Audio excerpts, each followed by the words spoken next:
Hi, it's the Reading Bug. Today's episode of Reading Bug Adventures is sponsored by Scholastic and The Christmas Pig by J.K. Rowling, the author of the Harry Potter series. It's a perfect family read-aloud for this holiday season. You can purchase A Christmas Pig at thereadingbug.com or your local independent bookstore. Thanks to Scholastic for their support.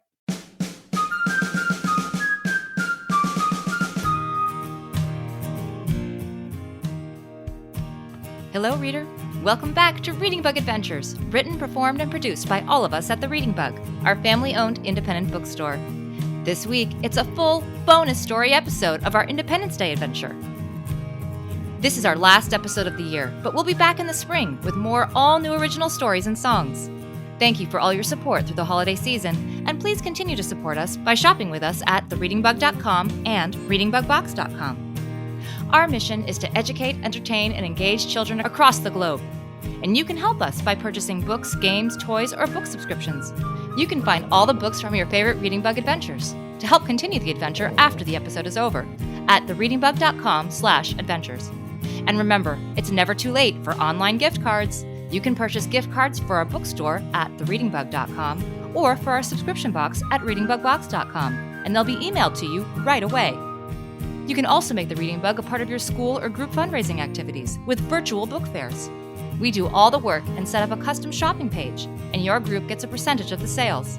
For more information, contact us at talkback@readingbugadventures.com. Now, before we get started on our adventure, let me thank a few special friends. A great big hello and thank you to our newest patrons: Eli from Tennessee, Lucy from Texas, Emma and Margot from San Carlos, Miles and Asa from Seattle, Lachlan and August from Down East, Maine, and Saoirse from Washougal, Washington. You're part of what makes Reading Bug Adventures podcast possible. To become a patron and support our work, please visit patreon.com/readingbugadventures. Thanks also to Resonate Recordings, who does the sound mixing and mastery for our podcast, and to all of our sponsors. Okay, reader, are you ready for another adventure with me and the Reading Bug? Great! Then let's fly! It's time for a Reading Bug adventure!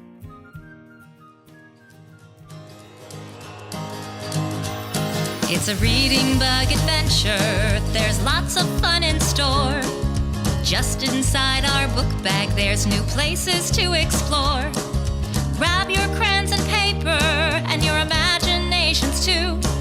The Reading Bug and I can't wait to share our trip with you.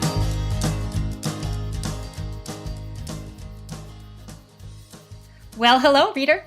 Thanks so much for joining me on another adventure today. Yeah, thanks for joining us on today's revolutionary adventure, reader. And look who I've brought along to adventure with us. Spelling Bee! Hi! I'm so looking forward to joining you in another beautiful adventure. Whoa! Reader, Bee, Bug, did you see that? That girl just stomped by us and she kicked over a potted plant. She looks really upset. Whoa, hey, it's okay to be angry or frustrated, but please don't take it out on the plants. My name is Lauren, and this is my reader friend. Is there anything we can do to help? Just leave me alone. I'm having a terrible, horrible, no good, very bad day. Just like the book, Alexander and the Terrible, Horrible, No Good, Very Bad Day.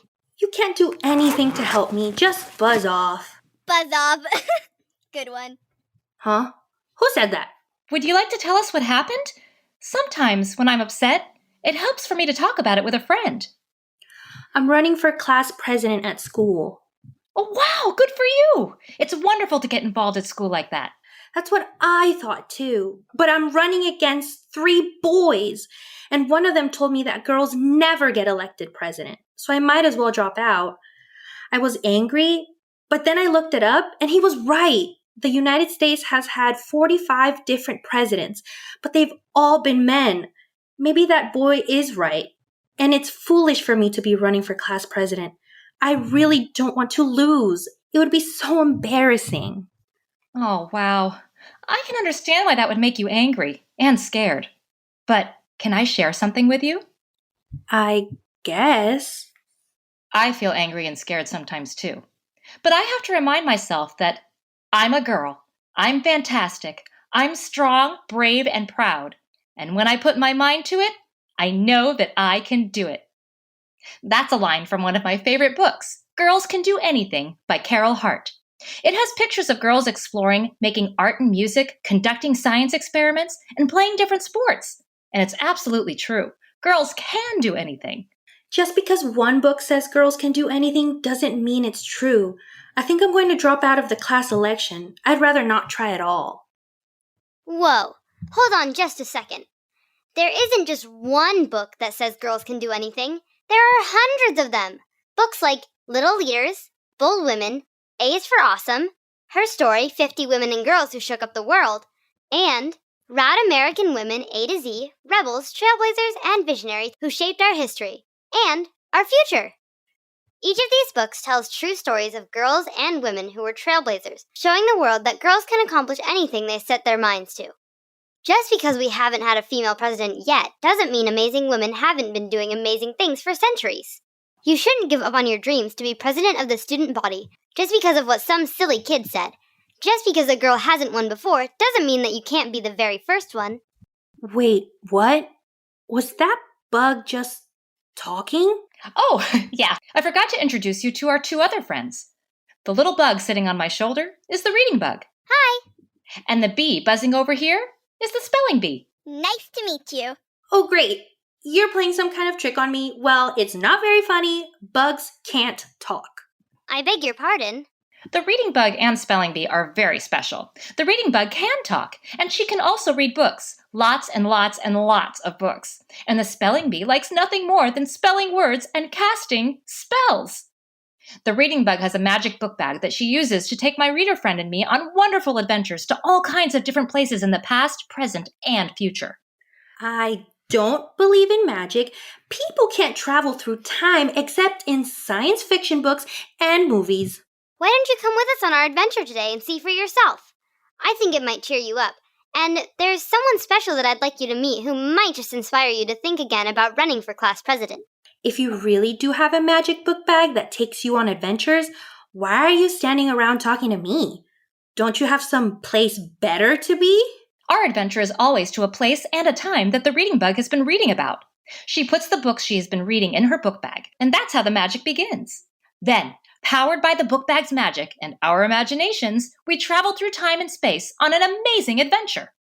Reading bug, can you tell us some of the books you've brought with you in your book bag today? I sure can, Lauren. Let me see. I've got Chains by Laurie Halse Anderson, Johnny Tremaine by Esther Forbes, Founding Mothers of the United States by Celine Castroville, Leave It to Abigail by Barb Rosenstock, and Who Was Betsy Ross by James Buckley Jr. Oh, I know who Betsy Ross is. My mom and dad told me that they named me after her. So, your name is Betsy? That's right. Mom says that we are actually distant relatives of Betsy Ross. That's so cool! Betsy Ross was born in colonial America, before there was a United States of America. The British controlled the American colonies back then, and women mostly stayed at home and took care of their families. But Betsy was different. When her husband died, she didn't listen to the people who said that a woman couldn't run a business. Instead, she opened a shop in Philadelphia, where she made and repaired curtains, tablecloths, bed covers, and rugs. She became known as one of the best seamstresses in Philadelphia, and during the American Revolution, George Washington brought her a sketch of the first American flag and asked her to make a sample that he could show to the new Continental Congress. Later, the Congress passed a law that the flag of the new United States of America would look like the sample that Betsy Ross made. During the American Revolution? The American Revolution was the war the American colonists fought in with the British to win their independence from the British king. Do you know how many colonies there were in America? I know there were 13 colonies because Betsy Ross's flag had 13 stars and 13 stripes, which stood for the 13 colonies. Exactly right, Betsy. Lauren, do you know the names of the original 13 American colonies? Well, I know that one of them was Massachusetts because we visited Massachusetts on one of our adventures when we went to the first Thanksgiving celebration there. And I'm pretty sure that New York was another colony, right? Right. Betsy, you told us that Betsy Ross lived in Philadelphia, which is a city in Pennsylvania. So Pennsylvania must have also been a colony. That's 3. Reader, do you know any of the other 10? The other 10 colonies were New Hampshire, Rhode Island, Connecticut, New Jersey, Delaware, Virginia, Maryland, North Carolina, South Carolina, and Georgia. Reading Bug, are we traveling back in time to the American Revolution on our adventure today? That was more than 200 years ago. You guessed it! We're going back to the American Revolution, which is also called the U.S. War of Independence, and I'm hopeful we can meet a very special someone on our trip. Who? I gave you a couple of clues earlier. Remember, I told you that I brought the books Founding Mothers of the United States and Leave It to Abigail with me for our adventure? Yes. Is that who you're hoping we'll meet then, Reading Bug? Abigail something? Yes. Abigail Adams. She was the wife of John Adams, the second president of the United States. We've all heard a lot about our founding fathers, famous men like George Washington, Thomas Jefferson, Alexander Hamilton, and John Adams. But Abigail Adams is considered to be one of the most famous founding mothers of the United States of America. She is also often referred to as America's first feminist. As long as we're heading back in time, I thought Mrs. Adams might be exactly the person Betsy should meet. I'm not saying I believe you yet, but if we were to be going back in time together today, I do think it would be fun to meet Abigail Adams and to learn from her. But heading back in time and into the middle of a dangerous war doesn't sound exactly safe. I learned in school that lots of colonists died during the American Revolution and that there were shortages of basic supplies like food, weapons, and blankets. It could be really dangerous. Don't worry, Betsy. Lauren, Reader, and I have been on a lot of adventures together, and we've faced different kinds of danger on each of them. But we always figure out a way to get home, safe and sound. The Reading Bug is right, Betsy. It wouldn't be an adventure without a little danger. Remember, girls can do anything. Before we go, we always stretch out to get ready for whatever awaits us on our journey together. A little stretch, I'm guessing you'll feel a lot better about going with us. Everybody, stand up, unless you're buckled into your car or tucked into your bed, and wiggle your fingers and toes. Are you wiggling? Great! Now, stretch your arms up high over your head. Perfect. Stretch up high, touch the sky, crouch down low and wiggle your toes. Swing your arms from side to side. Let's get ready to go. Stretch up high, touch the sky, crouch down low and wiggle your toes. Swing your arms from side to side. Now we're ready to go. That did feel great. One last thing before we go. Reader, did you remember to bring crayons and paper with you today so you can draw illustrations of all the things that we see and do on our trip back in time to the American Revolution? Illustrators draw the pictures in the books we read, and just like them, you can draw pictures of everything we experienced today. You can draw anything you want, and your illustrations will help you retell our story to your friends and family when we head back home. At the end of today's adventure, we'll take some time to listen to music and draw our illustrations. But you're welcome to stop and draw at any time. Just pause the podcast and press play again when you're ready to continue. I can't wait to see all the pictures you'll draw. If you didn't remember to bring crayons and paper, don't worry. Just press pause or have a grown-up do it for you. And get them now. The Reading Bug, the Spelling Bee, Betsy, and I will wait right here for you. Bee, I know that you love casting spells just as much as you love spelling. So, do you want to cast a spell to take us on our adventure today? I do. How about this? Magic book bag, take us back to the American Revolution when the colonists were fighting to create a new nation. They battled the British because they wanted to be free, to form a new type of government, a democracy. Don't forget about Abigail Adams. I mean, if this thing really works. We hope that on our adventure today we encounter Abigail Adams, one of this country's founders.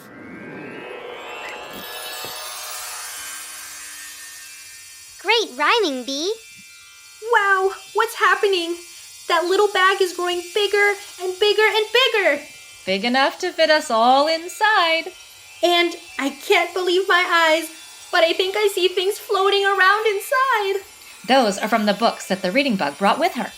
Images come to life with the magic we were telling you about. Reader, I can see lots of different animals. White-tailed deer, red and gray foxes, wolves, and black bears. I see a giant bell, and it's a beautiful bronze color. I see men and boys wearing three-cornered hats, long coats to come down to their knees, white shirts, knee socks, and black shoes with big buckles on them. I see them too. The men's hair is pulled back into ponytails, and there are women and girls wearing long dresses with long scarves over their shoulders, stockings and flat-buckled shoes, and white mob caps on their heads, just like the cap that Laura wore in the pictures from the Little House on the Prairie books. Most of the images look peaceful, but I can see soldiers marching just over there. Some are wearing black three-cornered hats, red jackets, and white pants. Those must be the British soldiers. They were called the Redcoats because of their red jackets. I also see soldiers who appear to be wearing their ordinary everyday clothes, some whose clothes are very ragged. I bet those soldiers are the colonists. They were called the Patriots. Patriot. A patriot is a person who loves his or her country and is ready to bravely support and defend it. The colonial soldiers were called patriots. There are lots and lots of interesting words in the book bag, too. Words like Continental Congress, Declaration of Independence, Hessian, Boston Tea Party, muskets, and bayonets. I also see letters, not the kind that make up words, but the kind you send in the mail.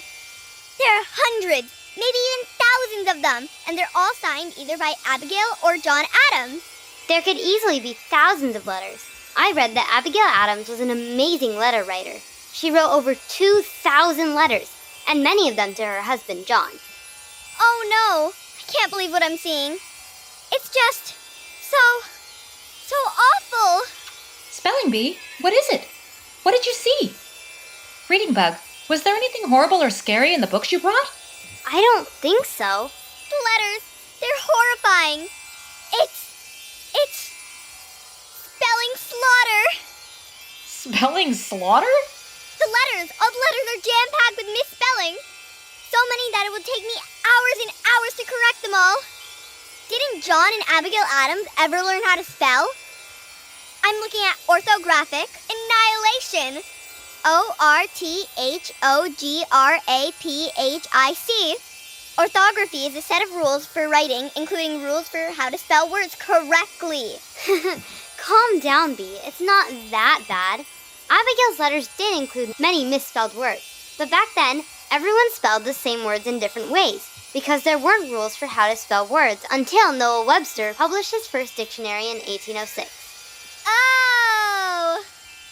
B, just think of our adventure today as a once-in-a-lifetime opportunity for you to mitigate misspelling mayhem by setting the record straight on how to spell some of the words that we come across. Are we going to wait here all day agonizing over spelling errors, or are we going to get on with this adventure? That's what I thought. Okay, Betsy, are you ready for this? How about you, Bee? Reader? Great. Then on the count of 3, let's jump into the book bag together. 1, 2, 3, jump! Let's jump inside our book bag. What will we find there? Imaginations run away. What's in our book bag? Our trusty book bag. What will we learn about today? This is incredible. It sure is. The book bag is taking us up, up, up into the sky, and we're floating over the clouds, looking down on vast areas of land. Betsy, look at this. My watch is counting backwards. That means we're going back in time. More than 200 years back to the American Revolution. Look, as we float through the sky, we are approaching the edge of the North American continent. I see towns on the coast that are surrounded by small, tidy houses. Some are made of brick or stone, and others are made of wood. The houses are dotted about a landscape filled with green pastures where horses and cows are grazing, pens where pigs are rooting, wooden barns where chickens are pecking for food outside, and tidy green plots of land where corn, wheat, vegetables, and other crops are growing. Between some of the houses, there are dark green forests. I bet that's where all the wild animals swirling around in the book bag live. I also see a few villages surrounded by log walls with small round houses built around a central square.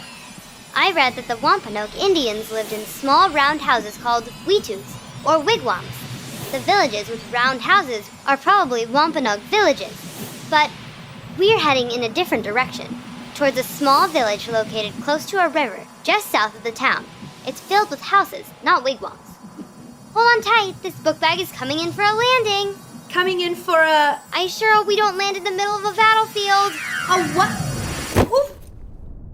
Is this really happening? Lauren, pinch me. I think I must be dreaming. Ouch. Hey, what was that? It sounds like we may have landed in the middle of a battlefield after all. What are we gonna do? Those sounds are pretty far away. At least I think they are. And maybe we are only hearing the sounds of fireworks. I read that the first organized Independence Day took place on July 4th, 1777, exactly 1 year after the Continental Congress adopted the Declaration of Independence. Just like our 4th of July celebrations today, there were picnics and dinners, military demonstrations, and fireworks. Continental. The Continental Congress was a group of men who were authorized by 13 colonies to represent them and who acted on their behalf. Yep, But it could be a battle. it could. There's really only one way for us to find out. We're going to have to get out of the book bag. Spelling Bee and I will go first. Follow us. I think we're safe, at least for now. Look, we've landed on the top of the hill. There aren't any soldiers up here, just a woman and a boy gazing out across a valley into the distance. I guess we should introduce ourselves, right? Hello, ma'am.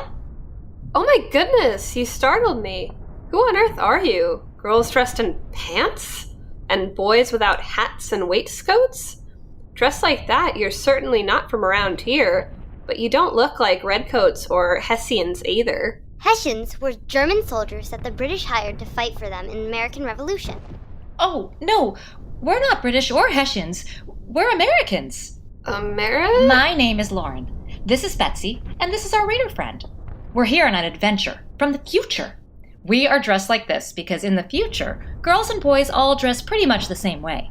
Unless we're dressing up, most of us wear pants or blue jeans and t-shirts.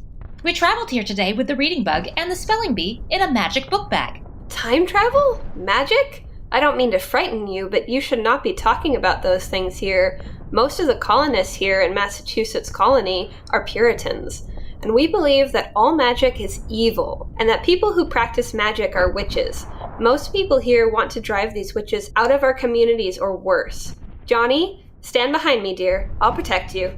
Yes, Mother. Oh no, we aren't witches or wizards, but we do know some, and our magic book bag is good, not evil. Mama, they have pet bugs, you see? I'm not the only one that likes to collect insects. The Reading Bug and Spelling Bee aren't exactly pets. They're our friends. Spelling bee? I could certainly use one of those. My spelling is terrible, and my handwriting is not much better. You know, this is all very strange. But today has already been a very strange and frightening day, so I suppose I shouldn't be surprised. Where are my manners? My name is Abigail Adams, but you should call me Abigail. This is my oldest son, John Quincy. Abigail Adams? Pleased to meet you, ma'am. I'm only 7 years old, but I'm the man of the house now because my father is far away in Philadelphia. Yes, dear girl, I am Abigail Adams. I would ordinarily offer a group of travelers such as yourself a cup of tea, but we're not drinking tea these days, not since the Boston Tea Party. But I would ordinarily offer a group of travelers such as yourselves a cup of coffee. Way back in 1773, the British placed a tax on tea. Way back? The tea tax made the colonists very angry because they loved to drink tea. They were so mad they decided to fight back.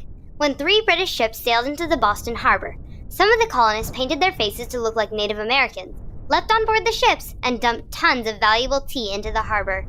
Their actions made King George III, back in Great Britain, furious. He shut down the Boston harbor and passed even worse laws to punish the people of Boston. That's exactly right, little bug. Now, I would ordinarily offer you coffee and jumble cookies, but there is no time today for coffee and cookies. I'm afraid you've arrived at a terrible time. Oh no, what's happening? Is it more bad spelling? I heard some loud noises this morning that sounded like gunfire, so John Quincy and I climbed up this hill with my spyglass to see if we could find the source of the noises. Spyglass. A spyglass is a small collapsible handheld instrument that makes distant objects appear nearer. It's similar to a set of binoculars, but only for one eye. John Quincy and I have been watching what appears to be a terrible battle between the Redcoats and the Patriots that is taking place right in Boston. We're too far away to tell who is winning, but from the number of shots and volume of the smoke, I think we're witnessing a major battle. I'm worried that if the Redcoats win, they will march to our homes, since we are only 10 miles from Boston. A major battle in Boston? Abigail, can you tell us what day it is? Yes, of course. It's June 17th, 1775. Abigail, you and John Quincy are watching the Battle of Bunker Hill. It's the first major battle of the American Revolution. But how could you know? I read in Magic Treehouse American Revolution that the Battle of Bunker Hill took place on June 17, 1775, when the British saw that the Patriots had built a fort on Breed's Hill. They marched up the hill to destroy the fort. The Patriots had meant to build the fort on Bunker Hill, but their commander ordered them to build it on Breed's Hill, which was nearby. Someone is approaching. Quickly, John Quincy, hide behind me. The rest of you, please, don't talk about magic or all our lives will be in danger. Mistress Adams, I've been looking everywhere for you. I am Paul Revere, and I've been sent to bring you news of the Battle of Bunker Hill that is taking place in Boston. Paul Revere? I went to your house, but I only found your servants and your little ones there. All that your daughter Nabby could tell me was that you and your son had left to find a hill where you could view the fighting. Thank you so much for bringing us news of the battle, Master Revere. I hope that it is good news. John Quincy and I have been watching up here since early this morning, and our friends have just joined us. But we have not been able to determine who is winning and who is losing. Reading Bug, that man said he was Paul Revere. We have all read about him. He's the American hero who rode through the villages and farms to warn other colonists that British soldiers had crossed the Charles River and were headed to Concord, yelling, "The British are coming! The British are coming!" as he rode. Yes, I read in Who Was Paul Revere that Paul Revere loved to ride horses and that he often rode to deliver messages from the Sons of Liberty. Unfortunately, the news is not good. I've been sent by the Sons of Liberty to tell you and the other women and children in this area that although the Patriots have beaten back the Redcoats twice today and kept them from taking the hill, they have now run out of ammunition. The Redcoats are preparing to launch their third attack, and if the Patriots lose this battle, the Redcoats will likely march this way, and your life and those of your children and neighbors will be in grave danger. Master Revere, my husband John advised me in one of his recent letters that in case of real danger, I must flee to the woods with our children. But I cannot leave the farm, our workers, our crops, and our livestock. Instead, I will stay here and fight. You cannot stay. There are no men here to defend you. You are only a woman. No, your only choice is to flee as your husband has advised you to. Wait just 1 second there, Mr. Revere. Abigail may be a woman, but she is not only a woman. That's right, dear. Master Revere, you say that I cannot do the work of a man. Well, during John's absence, I have dug potatoes and hired farmhands to work our crops. I have preserved food while teaching all 4 of my children to read and write. I have bargained for food and bartered for supplies. I have invested our money, and I have fed the militia and housed refugees fleeing Boston. In short, I have successfully undertaken all of the tasks that were formerly my husband's. If I can perform a man's work, then rest assured that I am also capable of making my own decisions. You tell him. Let me tell you what we will do. If the Patriots need more ammunition, we will make it, and you will carry it back to them. Last month, at my brother's suggestion, I melted my pewter spoons in a kettle over the fireplace and poured the liquid pewter into bullet molds that my brother had brought to me. It was like a bullet soup, right, Mother? Yes, it was, dear. And although I have no more pewter, I do still have those molds. But your neighbors will have more pewter. Mistress Adams, your plan is an excellent one. I will ride through town to gather pewter from your neighbors, and together we can quickly make new ammunition for our patriots to use in their battle against the Redcoats. I will return with the pewter just as quickly as my horse's legs can carry us. Godspeed, and good luck. And that is why Abigail Adams is known as America's first feminist. She was a firm believer women could and should be able to do anything that men could do. and she wasn't shy about saying so. Feminist? Sadly, I had never attended school, and I don't know what that word means.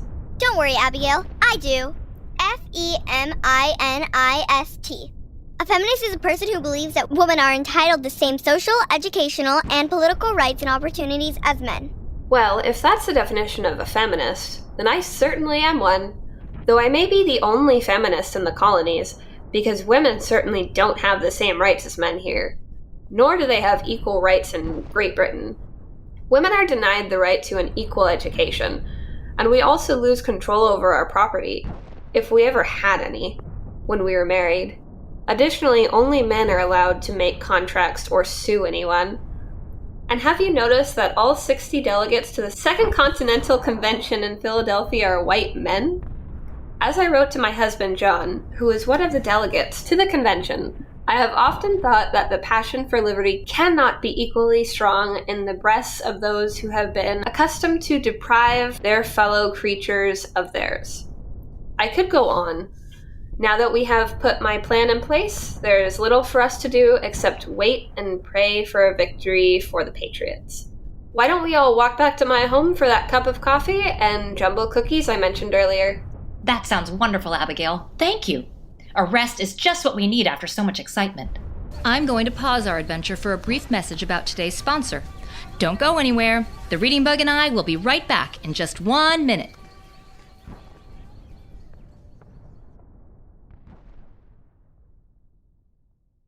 Today's episode of Reading Bug Adventures is sponsored by Scholastic and Cat Kid Comic Club, Perspectives, the new graphic novel from Dave Pilkey, the creator of Dogman.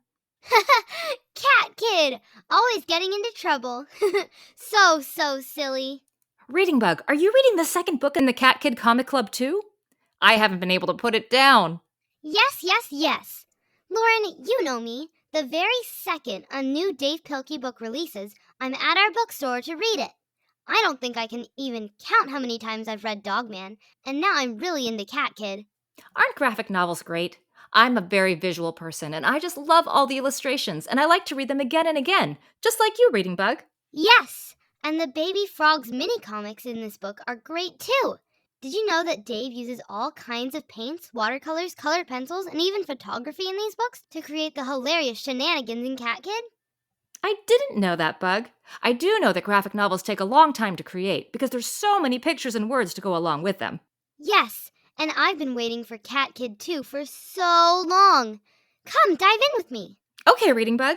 Want to read it aloud? You know I do. You can purchase Cat Kid Comic Club Perspectives at thereadingbug.com or your local independent bookstore. Thanks to Scholastic for their ongoing support. Welcome back, reader. We're just finishing our jumble cookies and coffee with Abigail Adams and her young son, John Quincy. So you made it back just in time. You know, that little boy, John Quincy, is going to be the 6th president of the United States of America. Abigail is the mother of a United States president. That's not all. In about 13 years, Abigail's husband and John Quincy's dad, John Adams, will become the 2nd president of the United States. His term begins just after George Washington's ends. So Abigail Adams will become the First Lady of the United States? Yes, she'll be the 2nd First Lady of the United States. What's that, dear? Oh, nothing, Mrs. Adams. We were just discussing how, good these cookies are. A recipe from my mother. I just love them. Reader, we're still back in 1775 with the Reading Bug, the Spelling Bee, and our new friend Betsy. Betsy was having a bad day. She wanted to run for class president at her school, but she's running against 3 boys and was discouraged that all the American presidents so far have been men. So the Reading Bug decided to bring her back in time with us to meet Abigail Adams, so we could all see what a powerhouse Abigail was and how important she was to American history. And you were right, Bug. Mrs. Adams is incredible. Even though her husband had warned her to flee with their children in the event of danger, Abigail refused to leave her workers, her home, her livestock, and her crops. Her bravery reminded me that girls are strong, brave, and proud. That's great, Betsy, but I still think we should jump forward in history so that we can see more. The founding men and women of this country did some really remarkable things. But what about the Battle of Bunker Hill, Reading Bug? Remember, Paul Revere rode into town to tell us that Patriots were running out of bullets. Abigail Adams sent him to collect metal from the neighbors to melt down for bullets. But what if the Redcoat armies win? Don't we need to stick around here to help Abigail and John Quincy? It's okay, Lauren. I've read about this battle. The bullets that Abigail's neighbors made helped the Patriots defend against the attack. Unfortunately, the British Redcoats still won the battle. But the Redcoats lost half of their soldiers, and when it was over, they were surrounded by Patriot soldiers and could not get out of Boston. So even though the British won, the Battle of Bunker Hill was a turning point in the Revolutionary War, because it helped the Patriots realize that they might still be able to win the war. After the loss, the commander of the Patriots, Colonel William Prescott, told his men that if they continued to fight as bravely as they had that day, the colonists might just win the war with Britain after all. So Abigail, her family, and her neighbors will all be safe. Yes. Oh, what a relief. Mrs. Adams, John Quincy, you're going to be all right. How do you know that? Trust us. You two have a lot more to do for the United States of America. Thank you for the coffee and cookies, but I'm afraid we need to go now. Hopefully we'll see each other again. I would like that very much. Thank you for your kindness and for welcoming us into your home. Now then, Magic Book Bag, we're all ready to see more. Show us what happens after this war. At the dawn of a nation ready to be free, the beginning of the U.S. democracy. Incredible! Stick a feather in my hat and call me macaroni. It's time to go. On the count of 3, everyone into the book bag. 1, 2, 3, let's fly! What an amazing adventure. I can't wait to see even more. And Abigail Adams did not disappoint. She was every bit the independent, awesome feminist you said she'd be, Bug. Abigail Adams lived an amazing life. She was born Abigail Smith in the Massachusetts colony, where she lived with her mom, her dad, and her family. Though most girls back then were not taught to read or write, Abigail's parents recognized that their girls were bright, and although they couldn't travel, they studied at home, and adventures in her books were how Abigail roamed. Abigail dreamed of a life where she could do more than cook and sew and perform womanly chores. She didn't want to stay at home and wait quietly, while her brother lived a life that was exciting and free. Abigail is too wild, her mother sighed with remorse, but grandmother replied, a wild colt makes the best horse. At 15 years old, she met John Adams, a lawyer. He lived far away from her, so they wrote many letters. Abigail wrote that she hoped for a life that was more than the life of a wife and a mother of 4. She dreamed that her life would be extraordinary, and that someday she would travel to London and Paris. Once they married, John was named to the Continental Congress. But for women like Abigail, there was still little progress. And when John sailed to France to negotiate a treaty, he told Abigail that ladies did not belong at sea. But Abigail sailed to Europe anyway, because she disagreed and wanted to participate.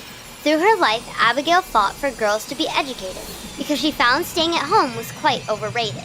And she fought because she knew that Americans couldn't be free until everyone there had equal rights and their liberty. As a founder, a fighter, and later First Lady, Abigail Adams is an important figure in American history. Amazing!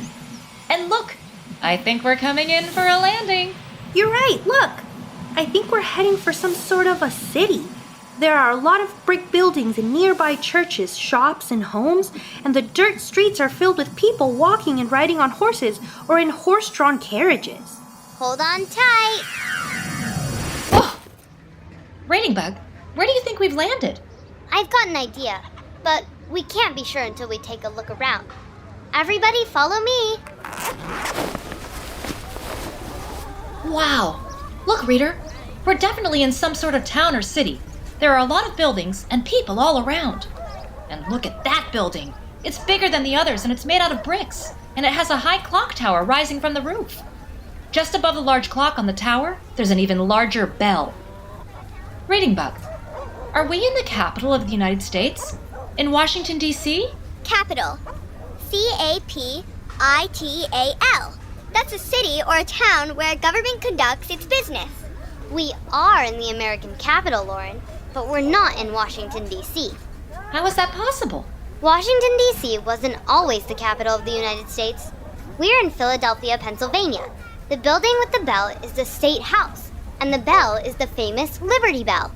In the 1790s, the capital of the United States was right here. But we're here a few years earlier. If I time the book bag's landing right, it should be 1776. And at that time, the capital was in Baltimore, Maryland. Well, then what are we doing here? Philadelphia in 1776 is where the Continental Convention is meeting. Look, I think we've timed it just right. There are soldiers with rifles guarding the State House, and there are even a few cannons nearby.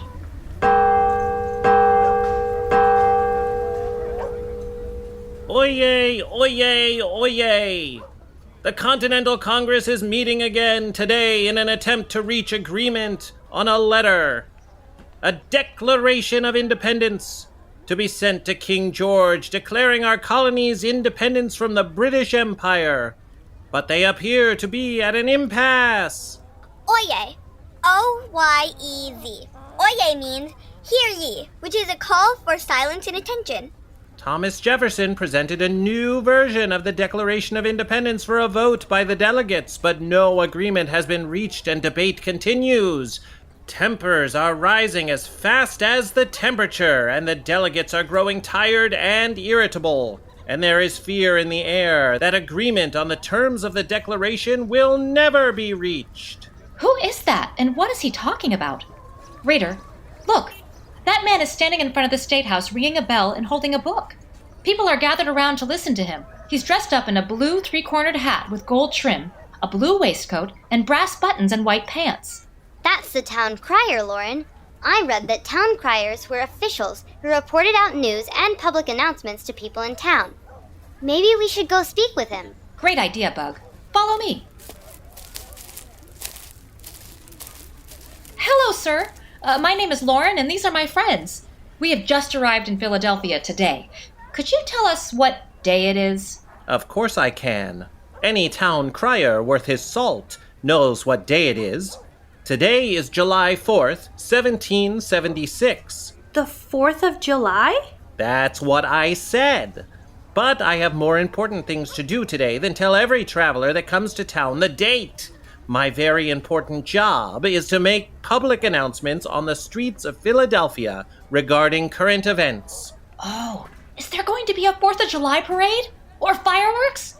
What do people do in Philadelphia to celebrate Independence Day? A parade? Why would we have a parade today? Or any sort of celebration? It's not a holiday. It's simply the 4th day of the month of July. Where are you from that the 4th of July requires a celebration? Lauren, reader, we celebrate the 4th of July in the United States to commemorate the adoption of the Declaration of Independence that declared the United States independence from Great Britain. It was adopted at the Continental Congress in 1776. You mean today is the first 4th of July? That's right, but only if the delegates inside the State House agree on the Declaration of Independence. The town crier said that no agreement has been reached yet. But that has to be wrong. The Declaration of Independence is supposed to be adopted on July 4th, 1776. Everyone knows that. I can assure you that my proclamations are the most recent news. The Declaration has not been agreed upon, and it does not appear that there will be agreement today, or tomorrow, or perhaps ever. What's taking so long? Have you ever tried to get a lot of people to agree on something? Do you know the saying, it's like herding cats? Well, it is. Remember, there are 13 American colonies and a total of 56 delegates representing them, who are meeting inside the State House right now. 56? I sometimes even have trouble getting two friends to agree on what game to play at recess. We need to help them. What? We need to help them learn how to compromise, so they can agree on the Declaration of Independence before it's too late. Compromise. C-O-M-P-R-O-M-I-S-E. That means finding a way to agree on something that you can disagree about by talking and finding common ground. Exactly. And compromise is really, really important, especially today. The Continental Congress has to reach an agreement right away, on July 4th.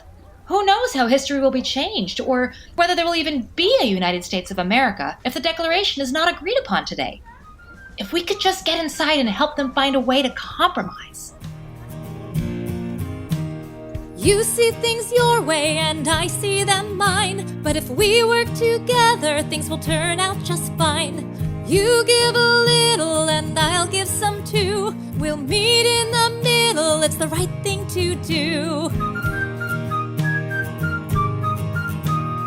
Let's all learn to compromise. Just try this one on for size. A great way to show that you are wise is learning how to compromise. We don't always see eye to eye, so let's talk things through and not vilify. Listen to me and I'll listen to you. We'll work together to create something new. Let's all learn to compromise. Just try this one on for size. A great way to show that you are wise is learning how to compromise. Let's all learn to compromise. Just try this one on for size. A great way to show that you are wise is learning how to compromise.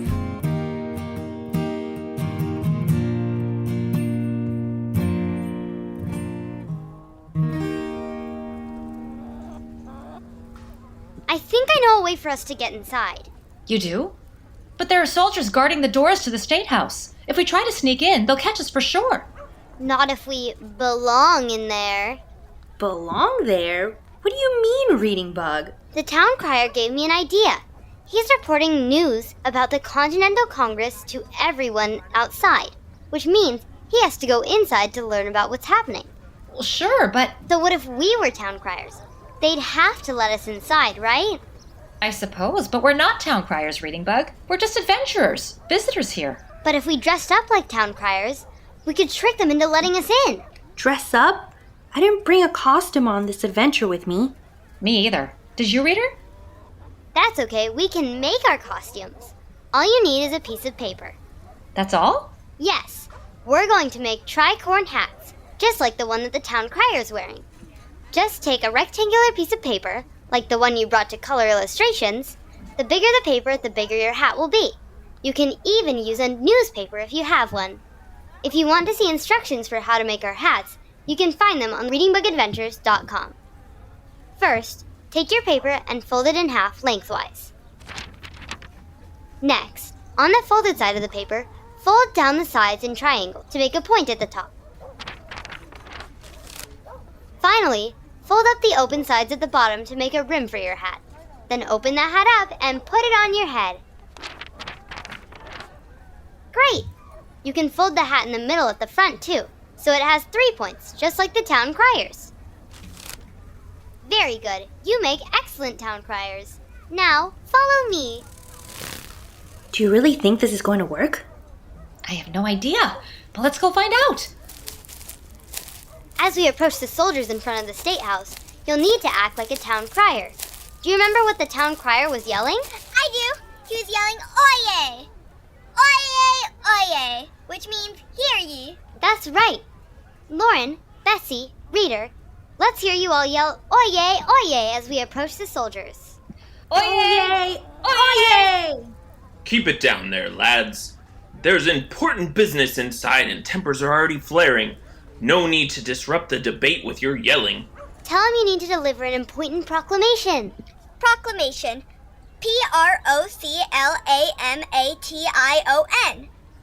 That means a really important and official message. What was that? Hello, sir.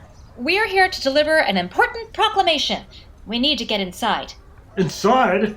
No one gets inside. Tell them you're the town crier.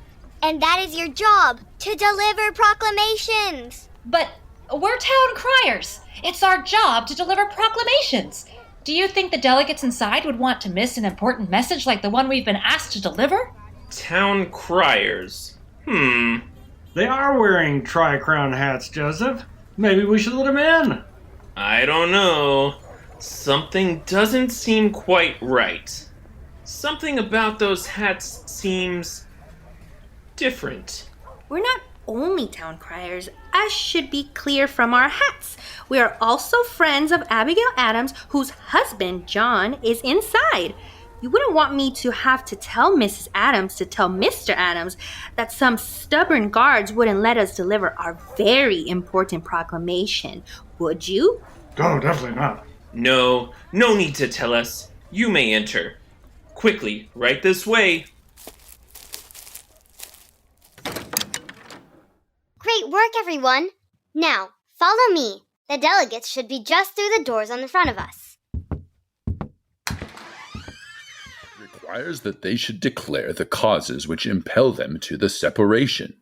Look! I think it's John Adams speaking.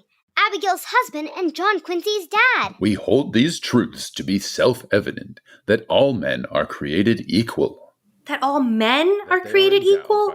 What about the women like Abigail Adams? I don't think they really meant to exclude women. They just meant that all of the colonists, as people, had the right to govern themselves. They called everyone men.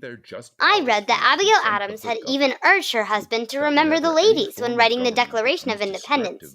She asked him to be more generous and favorable to women than Great Britain had been, and even told him that if he didn't, that women would foment a rebellion. REBELLION. Rebellion. That means they will resist or even fight back against the new government. She was really something else. That governments long established should not be changed for light and transient causes. We've been through this part before. Move on. Hear, hear. Yes, but we've yet to find common ground on the Declaration, as the gentleman from Pennsylvania well knows. Let's adjourn for the day. No, you can't! Who, may I ask, are you? And what are you doing on the floor of the State House? I should have you tarred and feathered for such a disruption. Soldiers, who let these trespassers in? No, please. Mr. Adams, we're here to help.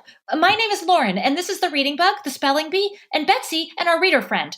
You simply must agree on the Declaration of Independence today, on July 4th. But we can't. We've been deliberating and debating for 4 days straight, and some in this chamber are just plain stubborn. Hear, hear, hear. Who are you calling stubborn? You're the stubborn one, John. Everyone, stop it!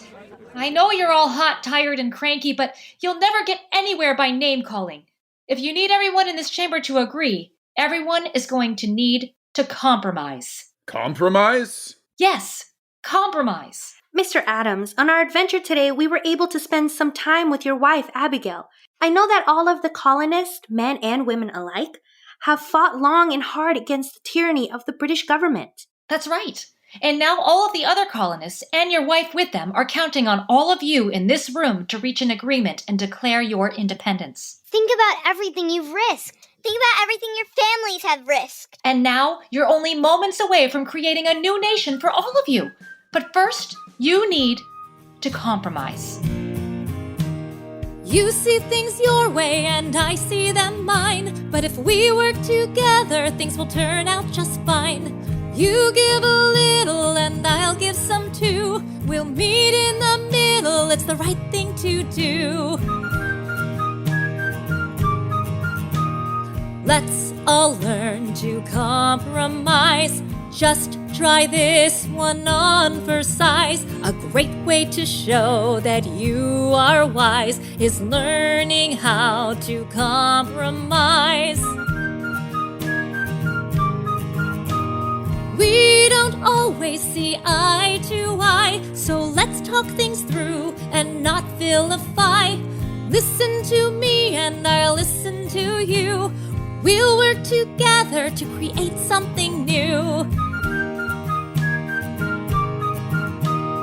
Let's all learn to compromise. Just try this one on for size. A great way to show that you are wise is learning how to compromise. Let's all learn to compromise. Just try this one on for size. A great way to show that you are wise is learning how to compromise.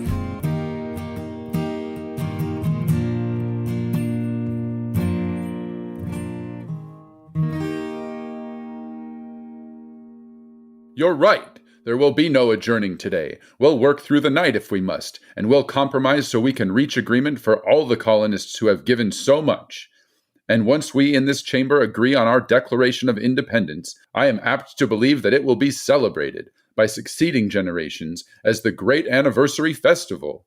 It ought to be solemnized with pomp and parade, with shoes, games, sports, bells, bonfires, and illuminations from one end of this continent to the other, from this time forward forevermore. Hear, hear! I can't believe it worked! Not yet, it hasn't. You heard John Adams. He said that they would work through the night. And it's getting dark out already. They need to move quickly, or they won't agree until July 5th. I have another idea. You do? What is it? Quick, head over to that window in the corner. Now, while no one is looking, open the window up all the way. That's your plan? Open a window? Yes, if it works. You'll see why. Ugh, this window is stuck. Reader, help me open it. Great, it's open. Now what? Just wait. Where are all those flies coming from? Hey fellas, leave my friends alone. We need to speed up the compromising and get those delegates to reach an agreement on the Declaration of Independence right away. Think you can help? Flies? What are these flies? Flies in here. Me. What's happening? Dadgummed horseflies come from. They're biting. I remembered that I read in What is the Declaration of Independence that there was a horse stable near the State House. And where there are stables, there are lots and lots of hungry horseflies. On July 4th, 1776, the horseflies from the stable made things so uncomfortable for the delegates in the State House that they sped up their deliberations and reached an agreement. You mean horseflies are the reason we celebrate Independence Day on the 4th of July? That's right. Bugs have played important roles in important events throughout history. Do you hear that? It's the Liberty Bell. That must mean that all of the delegates have all reached an agreement. They compromised and settled their differences, helped along by your horsefly friends, of course. Come on, let's get out of here and see what's happening in the town square. Oyez, oyez, oyez! The Continental Congress has approved the Declaration of Independence. John Hancock, President of the Congress, has sent the declaration to the printer, and it will be distributed to the colonies tomorrow. The declaration will be read out loud on the steps of the State House on July 8. 3 cheers for our newly formed nation, the United States of America! What a relief, Reading Bug. Because you read so many books about the American Revolution, you remembered what finally caused the delegates of the Continental Convention to approve the Declaration of Independence, and you saved the day! I sure would love to stay and join the celebration down there on the streets outside the State House, but I think it's time for us to get back home to our families and friends. I can't wait to tell everyone about meeting Abigail Adams and how we worked together to help the Patriots in the Battle of Bunker Hill and to make sure that the Declaration of Independence was signed. Thank you so much for taking me on this amazing adventure. The first thing I'm going to do tomorrow is to prepare my speech for my run for student body president, because you and Abigail helped me realize that I am brave. I'm fantastic. I'm strong, brave, and proud. And when I put my mind to it, I know that I can do it. I can do anything. Okay, are you ready? Let's all flap our wings and fly back home together. Hop 3 times with me, then into my book bag. Here we go. 1 hop, 2 hops, 3 hops, and we're in. We've had a big adventure within our book bag, and I think we saved the day. We'll see you next time. Goodbye, book bag. Now it's time to fly away. Reading Bug, Spelling Bee, Reader, I'm so grateful that we traveled back in time today to meet Abigail Adams and to make sure that the Declaration of Independence was approved by the Continental Congress. I'm delighted that our adventure had such a happy ending. Today was a wonderful day, but it took 7 more years until 1783 before the U.S. War of Independence ended and the United States of America became an independent nation. And even though most of the books about the American Revolution focus on our founding fathers, colonial women were just as brave and strong as the men. I read in Guts and Glory, The American Revolution, that many Patriot soldiers brought their wives with them to the battlefields. These brave women risked their lives to cook meals, take care of the wounded, carry supplies, refill the ammunition, and bring pitchers of cool water to the thirsty soldiers. Some of them even fought alongside the men. When Mary Ludwig Hayes' husband came down with the heat stroke and couldn't fire his cannon, Mary, whose nickname was Molly, stepped in and kept firing the cannon for him. After the war ended, Abigail's dreams became reality when she lived with John in Paris, and later in London. She even got to meet King George III and the Queen of England. In 1789, George Washington was elected the first president of the United States of America, and John Adams was elected vice president, making Abigail Adams the first second lady of our country. And in 1796, John Adams was elected the second president of the United States, and Abigail became the second first lady. Everyone back then thought that the president's wife should stay out of politics, but Abigail Adams was her husband's most important political advisor. She discussed his appointments with him, edited his speeches, and researched foreign affairs. She was so involved in politics that President Adams' opponents referred to her as Mrs. President, but she considered that name to be a compliment. So, Betsy, Abigail Adams was the first woman to be referred to as Mrs. President. Even though she was called Mrs. President, it took more than 200 years before a woman was nominated by a major political party to run for President of the United States. Hillary Clinton was defeated, but in 2020, Kamala Harris became the first woman to serve as Vice President of the United States. Let's be sure to illustrate what we saw and experienced today to introduce our friends and family to the courageous men and women who fought for our country's independence, and tell them more about the revolutionary life of Abigail Adams.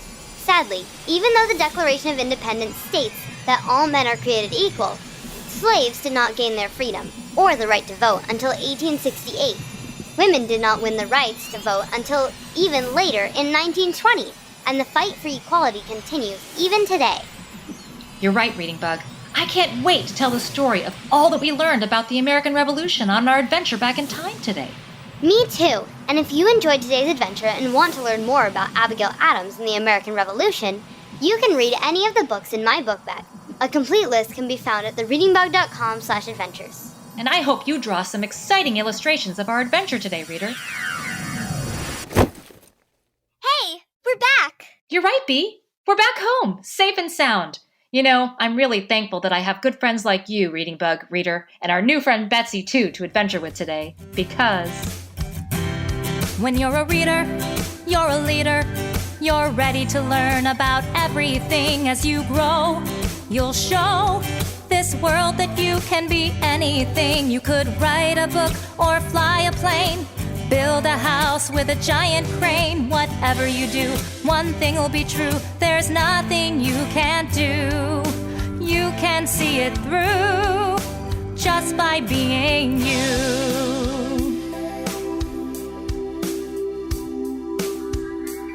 'Cause you're a reader, you're a leader.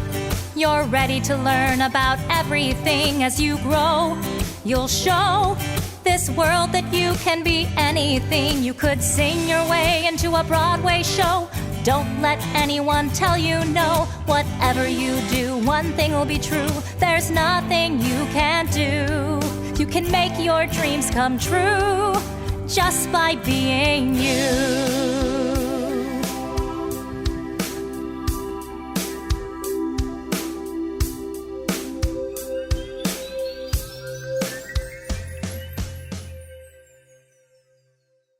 Thank you for joining our adventure today, reader. The Reading Bug Spelling Bee and I have to go now, but we can't wait to see you on our next Reading Bug adventure. Bye-bye! See you next time! It's a Reading Bug adventure. There's lots of fun in store. Just inside our book bag, there's new places to explore. Grab your crayons and paper and your imaginations too. The Reading Bug and I can't wait to share our trip with you. Today's episode of Reading Bug Adventures is sponsored by Scholastic. Thank you for listening to Reading Bug Adventures. I'm Lauren Savage, and today's adventure was an original story written by Diane and Brandon Savage. This episode was performed by me, Chloe, Riley, and Brandon Savage, Dan Shern, and my nephew, Matthew Shern, and by Gabriela Melendez and Lila Engelman. Sound mixing and mastery is by Resonate Recordings. The Reading Bug is our family-owned independent children's bookstore in California, and we are passionate about educating, entertaining, and engaging children of all ages. Learn more about us at thereadingbug.com and our personalized subscription box service at readingbugbox.com. Thank you.